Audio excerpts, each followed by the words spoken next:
Hi, Mark. This is Matthew Robert Payne. Thank you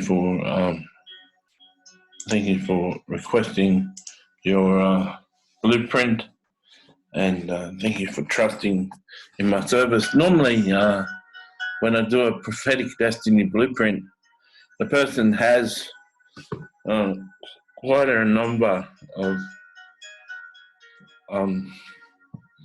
similar things on their blueprint than I would have on my own.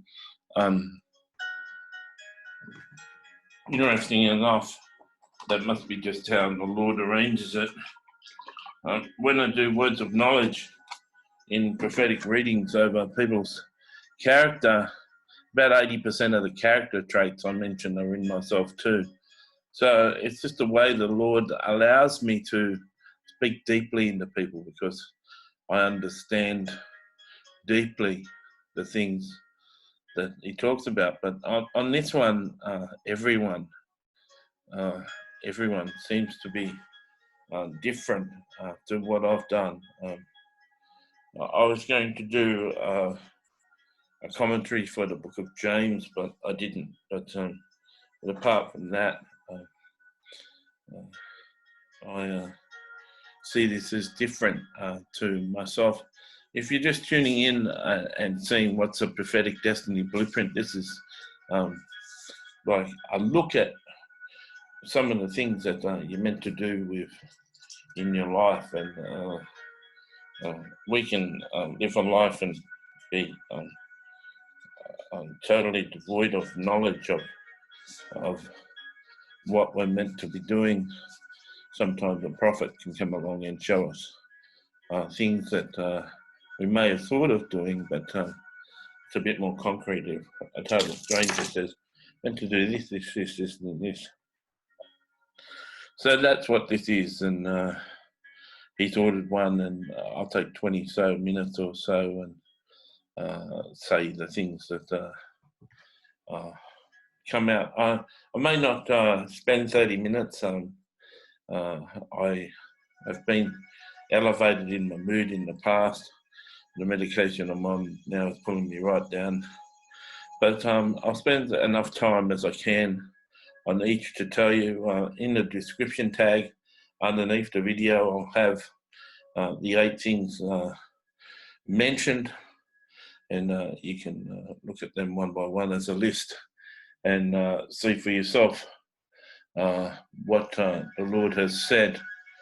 So number 1 on the list is a commentary for books of the Bible and the New Testament. You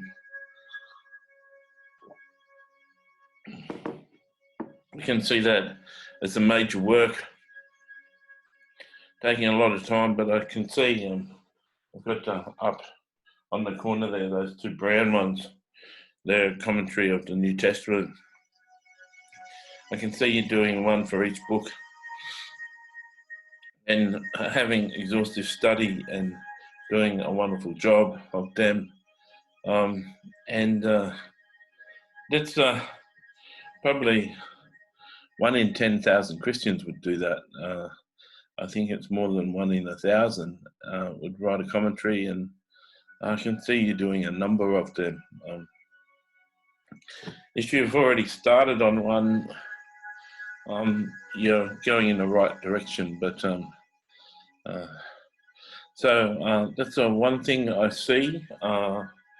You must have a fascinating love for the Bible to even want to start and proceed into doing that. But I don't see your commentary being dry or boring. I see it being full of life, full of good stories. If you can put stories in the Bible. Number 2, I can see you doing Bible studies of the Bible. I can see you creating a number of Bible studies for different books of the Bible, different chapters of the Bible. It's been so long since I've been through a Bible study, but there's a bit of work in them, and I can see you creating like a brand for your name, and the commentaries and the Bible studies developing a bit of a following. We're going a bit fast through these, but it's important information. It's not so much my time, it's what the Lord reveals to me, which the payment is for, and I realise that sometimes I don't put a lot of words in it, but it doesn't need a lot of words sometimes. Point number 3, see you doing a podcast on the depth of wisdom in the scriptures, interviewing contemporary theologians and writers and people who write about the Bible. I can see you running a really popular podcast, teaching people and expanding people's knowledge and bringing some real wisdom to the table. And I can see that being a really interesting podcast. I sense that you've already thought of doing a podcast. Well, I feel that you've already thought of doing one. And so turning up here is no real surprise to you. And that's what I sense. I could be wrong about that, but that's what I sense. Number 4, an answers to the Bible portal. People can write questions they have and receive answers. People can also submit answers. So the thing would be static, and people can write and ask questions, and it'll bring up answers that, depending on the database that it has, it'll bring up answers to the question, but also be alive like a Facebook, like a computer program where multiple members join. So people can ask a question and people can submit answers who are live, who are members, and the questions can come up. A similar program is like Yahoo Answers, Yahoo Questions, but they'll all be biblical questions. And I think it'll work right well. You could monetize it as a bit of an income, but I wouldn't charge the people too much to be members. That's a wonderful thing. All of what you're doing is wonderful for the people of God. Number 5, I can see you developing an online Bible college, and that's just collecting lectures and putting together something. It's a major work, but I feel that all universities and colleges are going to go online soon, and I can see you developing an online Bible college. I haven't got Bible there in the notes.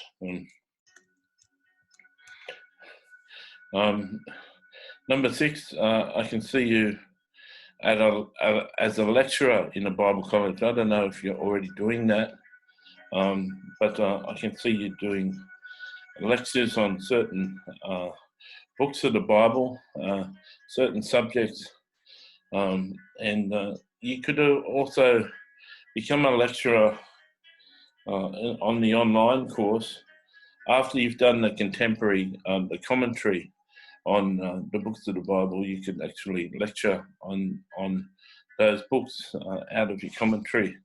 I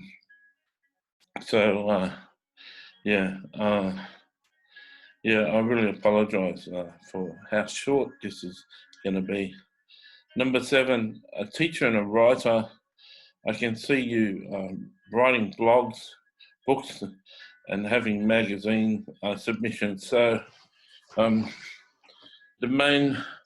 can see you developing content and submitting it to the magazine, but I can see your name being a brand and people knowing, oh, this is such and such, this is such and such, this is a magazine entry from such and such, I'll read that.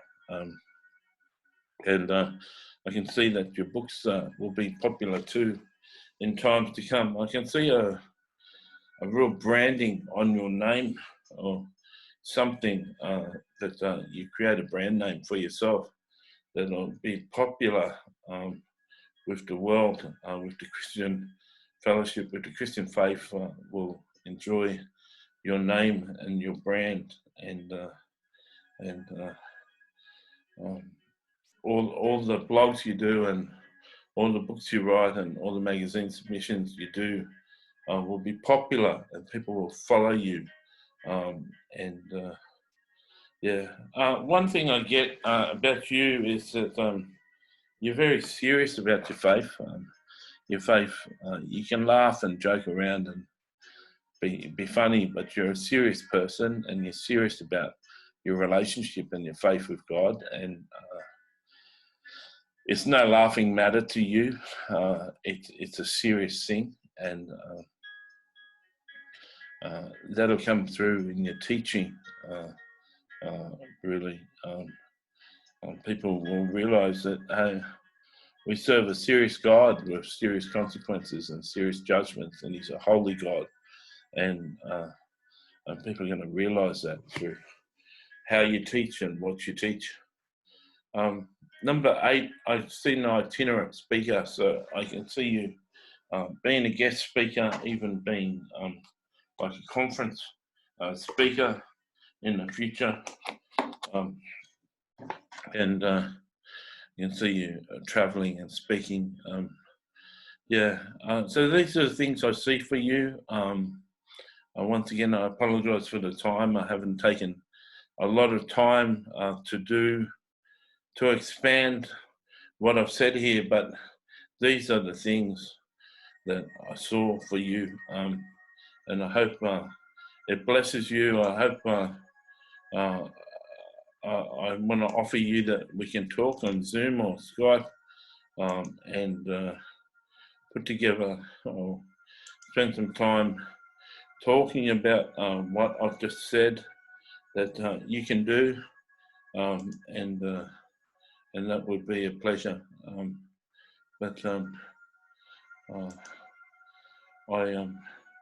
hope that you're blessed by what I've had to say. God bless.